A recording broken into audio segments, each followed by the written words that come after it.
বলো, তুমি বলো, সবকিছু নিয়েই ভিডিও করতে হবে এই কথাটা বলো। হ্যাঁ গো, আমাদের সবকিছু নিয়েই ভিডিও করতে হবে। এবার মনে পটি করতে গেলে সেটারও ভিডিও বানাতে হবে। করতে যাচ্ছিলাম।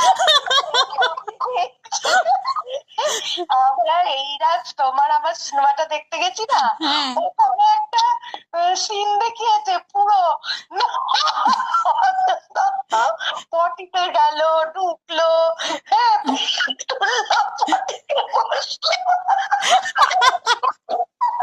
এবার থেকে তুমিও তাই করো, বুঝেছো? দেখবে ভাইরাল। আরে বাবা শোনো, আমি তো টয়লেটে ঢুকি বা ফোনটা স্নান করতে ঢুকলে ফোনটা নিয়েই ঢুকি, ভিডিও দেখতে হয় তো। আমি সাউন্ড অফ করে দিই লুকিয়ে লুকিয়ে, রাজু দেখতে পেলে একটা গাঁটটা মারবে। এটা যদি আমার ভিডিও দেখে তো হয়ে গেল। কি কাণ্ড রে কাণ্ড, বাপরে বাপ।